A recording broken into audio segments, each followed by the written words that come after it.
Have you ever tried to learn a new language? You know how hard and frustrating it can be translating every single word when you first start. But after a while, something happens. Suddenly you start not only to speak, but to think and feel in that language. You eventually start interpreting life through it. That's fluency. In many ways, the gospel is like a new language. It takes time. We can be slow to learn, fast to forget, and unwilling to trust. But when the truths of God through Jesus become part of us, we start interpreting the whole world around us through the lens of God's perspective. And slowly, every aspect of our story starts to be affected by the redemption story. Relationships, work, and even ourselves. Everything starts to have a new meaning. Even more, we are able to transmit the truth of the gospel in ways that speak to the real and present brokenness and longings of people. And so, just like when you become fluent in a new language, you discover a new way to see the world, with the gospel, you discover that Jesus is good news for everything. Good morning. I'm Brian Phipps. I'm one of the pastors here at Westside. Privileged to be able to participate in teaching this morning with this Gospel Fluency series. Speaking of learning a new language, that takes me all the way back to high school and how afraid I was of taking a foreign language. The two options that we had were French and Spanish. I didn't know which one to take, but there was this cute girl named Debbie that I was kind of crazy after, and she was in the French class, so that's where I went. And before I knew it, I was the French club president of Stonewall Jackson High School. I went in there because of Debbie, but for some reason I just took to the language. I loved it. Beautiful language, fun. I actually would daydream in French, not fluently. I mean, it would be terrible. Nobody would know what I was saying, but I enjoyed it very much. Got an easy A. That helped me out in college, because I found out when I went to the University of South Carolina that another 3-hour course was going to be required of me to get a degree from that institution. And I'm coming down to the very last semester of my time there, and I hadn't done my class yet. And I had 5 major classes. That was 16 hours that I was required just in my major. And then it was another 3 hours of language. And I thought, well, thank goodness I can take French. It's in my schedule. I can get that done. Hopefully the love I have for the language back in high school will pay off for me. I go there for the first day of class, and I learned 2 things. Number 1, in order to pass the class, I must pass a competency exam at the end. The second thing I learned is if I pass at the end, then whatever happens in between the first day of class and the final is irrelevant. I'll pass the class. So I took the gamble. I never went back. I had all kinds of stuff to do, man. 5 major classes. I love that stuff. So I just left it hanging there until the end. Now, here's the reason I'm sharing that story. When it comes to gospel fluency, hang with me here for a minute. There's a lot of us that have bought the idea, whether we've intended to do this or not, we've bought the idea that we can grab a minimal competency in the gospel language and hope it'll work at the final. Seriously, we've come to grasp that we can get a few ideas as it comes to the gospel story, the gospel narrative, how the gospel works itself into our lives, and we're trusting it to get us through the final. And the problem with that is it really misses the point altogether. And that's the reason we're in this series called Gospel Fluency. We want to become fluent with how we speak the gospel, first to ourselves, and then how to share that gospel with other people. And it isn't just about the basics of sin and redemption and forgiveness and how we get to heaven. It's how to apply that gospel to every situation in our lives. So today we're talking about 2 parts. One, we're going to kind of review the gospel story because it's still kind of new to us. We're trying to get the rudiments of this language instilled into our guts. We're going to do that, talk about the urgency of it, and then we'll share how the gospel can become the universal language of this world, actually applying itself into every situation in the world. People talk about the beauty of languages. The language that I like so much, French, is actually considered the language of love. Well, the gospel is the language of life. The gospel language is the only language that can speak hope into any and every hopeless situation. The gospel language is the only language that can speak redemption and forgiveness into every broken situation in the world. The gospel language is actually the only language that can speak direction in every confusing situation.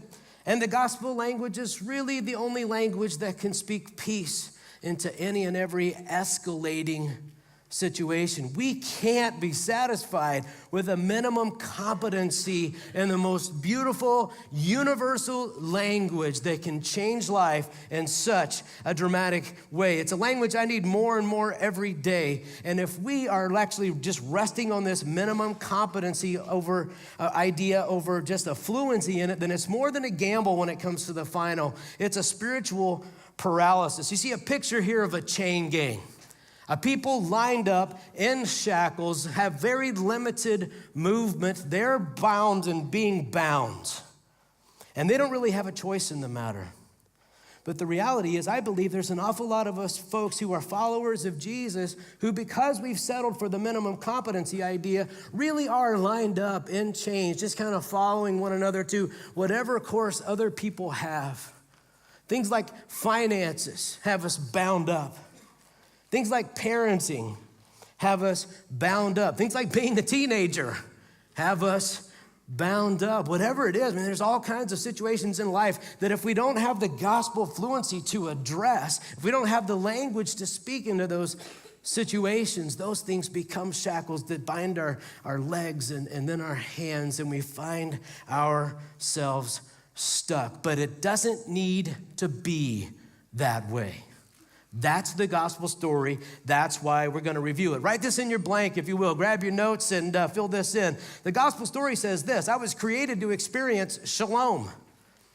I was created to experience peace, wholeness, a sense that everything is as it ought to be. A band popularized the word nirvana a number of years ago.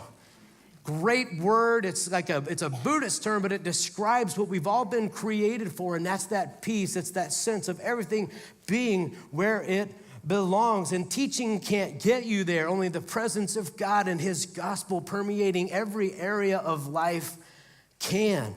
But we long for that sense of wholeness. We long for that peace. Why? Because we were created for it. The Bible tells us that there's a reason we Jones for that.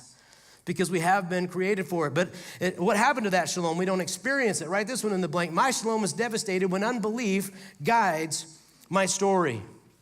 If there's unbelief about the gospel story, if there's unbelief about things about how God governs this creation, that is what destroys my sense of shalom. It destroys my sense of peace. It allows that binding to happen. And this has been the universal story since Adam and Eve, that very first story, where they were tempted to not trust in God's plan of how to relate to him. They chose to have an unbelief at that moment, and that's when things began to be wrecked for them.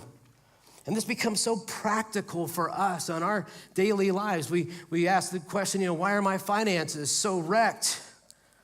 And there's a number of reasons that can happen, but one of them is a core unbelief in what Jesus has to say about our finances. My desire to be a good parent is wrecked. Why? Because I don't have a full belief in what Jesus says about parenting and how I'm supposed to lead my children. If I'm a teenager and my relationship with my parents are wrecked or is wrecked, at least a piece, and perhaps the core of that is an unbelief in what God has to say about how to relate to your parents. And man, we can fill this blank in so many different ways. The gospel story, I'm created for shalom. The gospel story, too, that shalom is messed up when unbelief rules my story. The third piece here, Jesus came to redeem me from my unbelief. Wow. I love when a doctor can not just give you the prognosis and the situation of what's going on, the diagnosis, but can prescribe a treatment plan. And what Jesus has done in the gospel story is said here, this is what you're created for. This is why you long for this shalom. Here's what's happened. And Jesus hasn't just come to forgive me of my sins and prepare me for eternity. He came to redeem my core unbeliefs. And here's the essence of where we're going today. You know, I'm a guy who likes to read up on businesses and organizations and leadership and things like that. And we talk a lot about like core beliefs or core values in those organizations. What we want to look at when we're talking about the gospel story, or what are my core unbeliefs? What are the things that I don't believe down in my core that are leading to this problem in my soul? Well, there's a story of Jesus in the Gospels where a man comes to him. His son is being plagued by like this paralyzing, epileptic seizure type of thing. And he took him to the disciples first, and the disciples couldn't cast him out. He brings him to Jesus, and he says, will you please heal my son? And Jesus says something pretty amazing. He says, all things are possible to him who believes. And the father says something amazing. He said, Lord, I believe, ... help my unbelief. Lord, I believe, I want to, I'm all in. If you could help him out, I'm all in. But there's a part of me that struggles with whether or not you can really pull this off. You see, I went to your disciples and they weren't able to. Lord, I believe, help my unbelief. Last week, Rob talked about how we can have a neck up belief, but a soul deep unbelief. And that's not a split personality. That's the nature of how we live in an ungospeled, shalom, broken world. The invitation from Jesus, I believe today, is to hear that we can be here, but when we evaluate based on our behavior, our core unbeliefs, that's where the real soul gospel work needs to be done. For this guy, Jesus saw his openness, he saw his vulnerability right there in front of him, and he healed the man's son. He's come to redeem us from our core unbeliefs. And our core unbeliefs usually fit into one of four categories. And Brian Johnson did a great job on week 1 of this series 2 weeks ago. They're called the cultural expressions of the gospel. We actually have flashcards made of these 4 statements of the gospel. And they're this. They're not in your notes, but just as a review. God is great, so I don't need to be in control. That's a gospel truth that can be applied to any and every situation. So the question that we have is, he's in control of the challenge that we're facing right now. Do my actions demonstrate a core belief or a core unbelief? Does that make sense? If I'm trying to manage this deal and not let God be in control, then I'm fundamentally, even though I can say that I believe, I have a core unbelief that's keeping me in control and blowing this thing. The second one is God is glorious, so I don't need to fear others or seek their approval. His opinion of you is all that matters, and he calls you his son or daughter. Do my actions demonstrate belief or unbelief? Number 3, God is good, so I don't need to look elsewhere for satisfaction. I don't need food, I don't need money, I don't need power, I don't need reputation, I don't need any of these things. Do my behaviors demonstrate a core belief in this, or do they demonstrate an unbelief? Lord, I believe, but what? Help me with my unbelief. Good. Let's look at the next one here. God is gracious, so I do not need to prove myself. God always forgives when we ask him. With every failure, his disposition toward us is love and redemption. Do my actions demonstrate a belief in this or a belief or an unbelief? If your actions are marked by trust and obedience, you have a core belief. If your actions are marked by not trusting and disobedience, you have a core unbelief. Boy, I've discovered throughout the years how my head can think one thing and truly be sincere in my belief, but my heart demonstrates a core unbelief because my behaviors come out a different way. And that's where the essence of the gospel story comes into play. Jesus is about meeting us in our unbelief and redeeming it. This is what he wants. This is the last part of the gospel story. Write this in. Jesus gradually restores my shalom in this world to prepare me for the next. Jesus' entire ministry was about the kingdom being realized right now, not sometime later. It'd be interesting if Peter, James, and John walked in this door right over here, or walked into the south room right down here over at Speedway or Leavenworth or wherever the West Side family is meeting today. If Peter and James and John came in here and heard us talking about how the gospel was only about eternity, they would say, do y'all have the same Jesus that I talked to? Because he seemed to be about bringing heaven down to earth and making this a lot less like hell and a lot more like heaven, restoring that thing here and now. Dallas Willard, who is one of my favorite authors, writes this in the Divine Conspiracy. He says, it's left unexplained how it's possible that one can rely on Christ for the next life without doing so for this one. That one's a fun one to take in. I trust him with my eternity, but when it comes to how I should forgive or not forgive that person, I don't buy what he has to say because I'm not willing to forgive him. Does this make sense? If I can trust Jesus for my eternity, but I can't trust him with how to do my finances. I can trust him for eternity, but fill in the blank. It's a bit absurd for us to go to that place, but in our behaviors we do, and that's why the series Big Idea is so important. Gospel Fluency moves us from unbelief to belief in every area of life. It's about today. It's about right now. It's about how I get in the car to go home after what happened this morning. You with me? It's about right now. Shalom can permeate every area of life. One by one, the shackles that bind our wrists and that bind our ankles can be unlocked and dropped to the floor. And that's what Jesus wants. He puts it this way. This would be his way of saying it. Will you read this out loud with me? You will know the truth, and the truth will set you free. You'll know the gospel. And when you do, you won't just be smarter, you'll be what? You'll be set free. Those shackles will be gone. And Jesus was talking about far more than the truth about sin and forgiveness and eternity. Jesus was talking about his truth regarding finances, marriage, parenting, leadership, conflict, organizational health and dynamics, self-awareness, prejudice, reconciliation, long-range planning, short-term obedience, finding joy, learning to grieve, how to fight, finding clarity, mitigating risk, mitigating loss, making responsible investments, making timely divestments, developing patience, handling criticism, just to name a few. His truth is brought to bear on every single area of life for every single follower of Christ in real time. How do we get that thing done? That's what we're talking about today.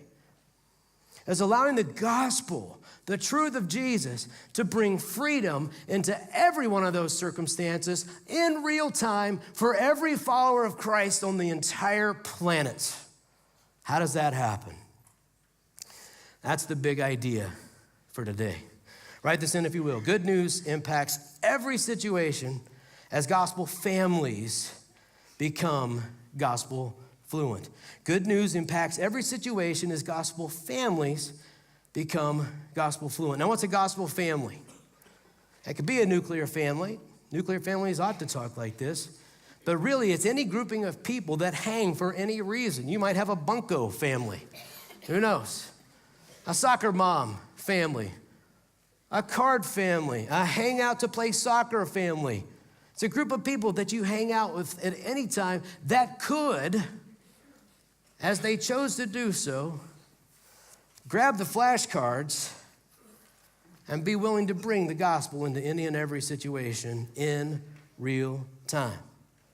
You know the story we're in. We've repeated it 3 times now. We're going to repeat it again next week. You know the story. You know that there's a problem with when we have fruit that demonstrates worry or fear or concern or all these things. There's a gospel truth that we're not buying, and we have the flashcards in order to share that truth. You don't even have to try to memorize it. My cards are getting worn out on the sides because I'm carrying around with me all week long. I've got them in my pocket, and there's times I pull them out going, which one? What's my problem right now? Is it because I don't trust them? We can do that. You don't have to be like prepared and have it all memorized. You just get it doing. Like anything else, it's awkward at first when you start to share the gospel in a given circumstance with other people. But man, I'd rather be clunky for a while and then finally get it than to be stuck where I am. I need to be able to have that fluency. I can't live with a minimum competency. We must learn to speak this language, even if it does start with parlez, voix, s'il vous plaît, gracias, or whatever the rest of that stuff is. Here's an example from the Gospel Fluency book. By the way, it's a fantastic book by Jeff Vanderstelt. If you haven't read it, I encourage you to grab that and read it. It talks about how one of Jeff's groups, you could call them missional communities, was gathered together for a meal, and one of the ladies started to offload her work frustrations onto the group. And what a great opportunity, right? To have a group of people that are willing to hear you vent. So she starts venting. She's been in line for a promotion. Her boss has been telling her that a promotion is coming for a while, and she just keeps getting bypassed, bumped, and the next person goes. So she starts with that, and pretty soon other folks start to join in the conversation. Pretty soon the conversation devolves down into how it's really poor working conditions, how there's low morale, and how all the other people are dissatisfied. And this gospel community, these are intentional gospel folks, are starting to droop down into an unhelpful, bitter place. This lady's bound up. What she needs is some gospel language instead of just commiserate language. And I believe that if Jesus were in the room, he would say something like this while he spoke through Paul in Ephesians 4. Do not let any unwholesome talk come out of your mouths, but only what is helpful for building others up according to their needs, that it might benefit those who listen. I mean, Jesus would say there's a way to talk and there's a way not to talk. And let's start with not to talk. And it's not just talking about profanity or whatever here. He's saying don't join in the complaining spirit. That doesn't build anyone up. That's not the gospel story going in there. Love them, empathize, absolutely. Join in, not necessary.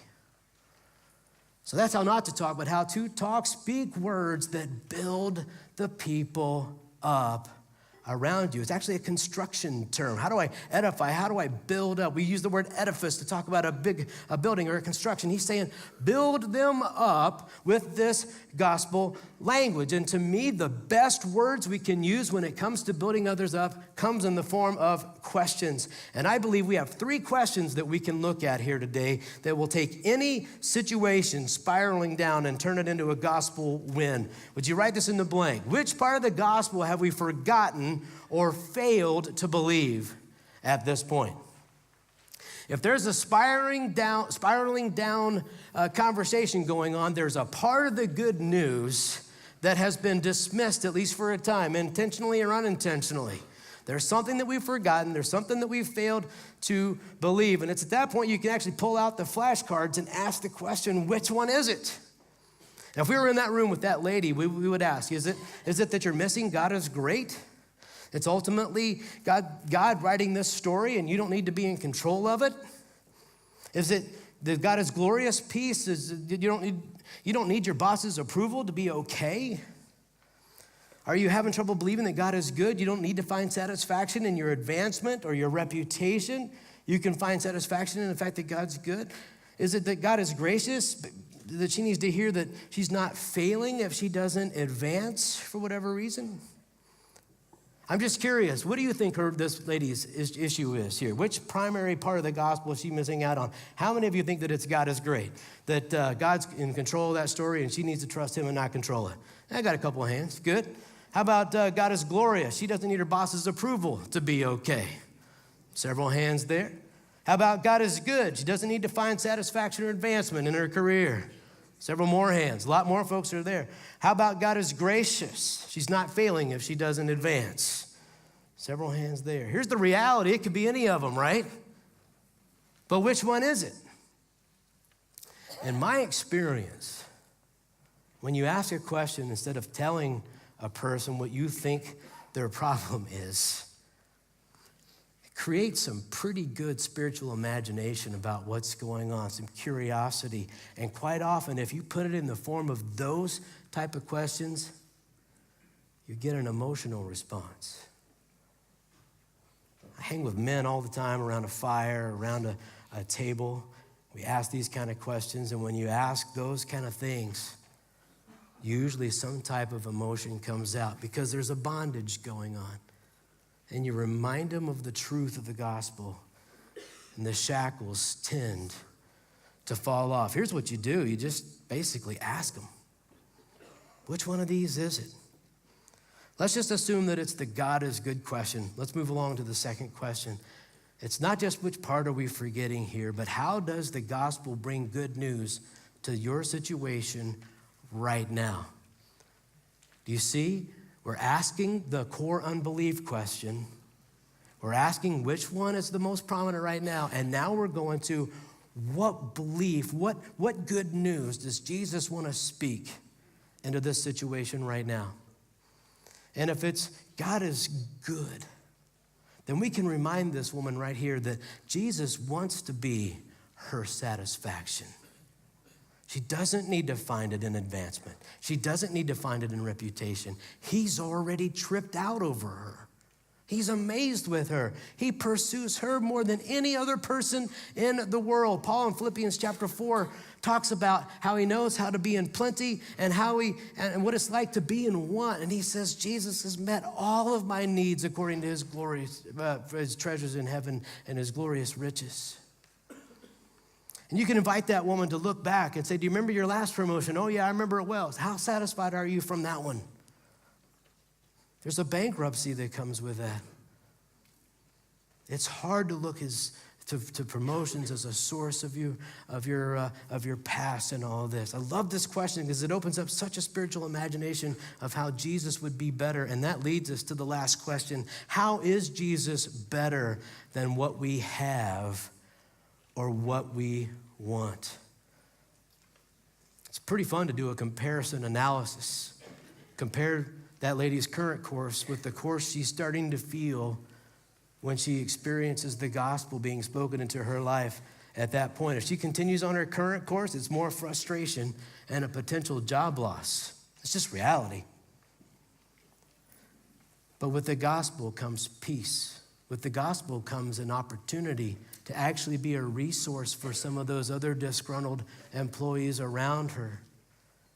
It's an opportunity to not see her boss as her boss, but to see Jesus as her boss in that situation, and to be able to hear words from him. I've already given you a promotion. I've promoted you from being a slave to being one of my children, an orphan, to being in my family. I've taken you from blindness to being able to see in this world. You don't have to be shackled up anymore. I've loved you and pursued you. I have promoted you from the depths to the heights, from the mud to the glory. What more of a promotion could you ask for? Then all of a sudden, all the junk down here just starts to go away. This isn't playing mind games with yourself. This is leaving the lack of reality down here and moving into the greater reality called citizens of heaven. And that's how we start to experience shalom here, so that when we get home, it's no different. It's not disorienting. This is how the good news goes viral. If you're in any situation, what part of the gospel are we missing or forgetting? How does the gospel bring good news right now? And how is Jesus better than what I have or what I want? I started the message with the story of my competency pass-fail. Well, you've probably figured out that I passed college, so I must have passed French. I got a D-. I didn't go back.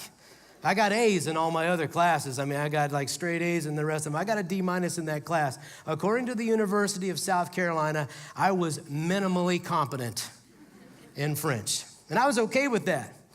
I don't plan on living in France. I don't plan on living in Quebec or any other place in the world where that's the predominant language. But if life required me to move to France right now, I'd be in a world of hurt. I really would. I would ask for the wrong thing. I wouldn't know how to ask for what I really need. I couldn't hear and understand the guidance people were giving me, even if they talked louder. It would be stressful. It was feeling like I was bouncing from one dead end to the other. In other words, you drop me in the middle of Paris right now, that's how I would feel. Why? Because I don't know the language. I would be an alien, a foreigner. And the reality is, it's the same way living on God's broken earth without God's gospel language. I hope more than anything you leave here absolutely dissatisfied with the idea of a minimal competency in good news. The beauty is that's not what Jesus wants for us. He offers so much more than minimal competency. He promises endless advanced degrees for anyone that will just simply go to class. So I just want to ask you, just with a few minutes remaining, what's your next step? Where are you in this whole core unbelief process? We've already heard this morning that Jesus loves to meet us at our unbelief. He's not threatened by our unbelief. Thomas, who wasn't believing that he was resurrected, Jesus stuck his hands out to him and said, stick your hands in the holes if that'll help.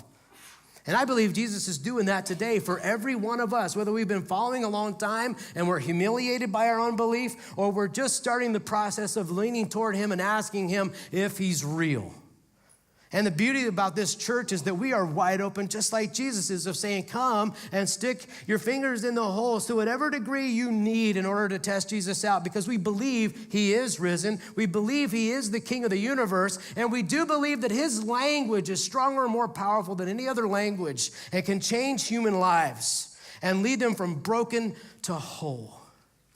We believe that story here.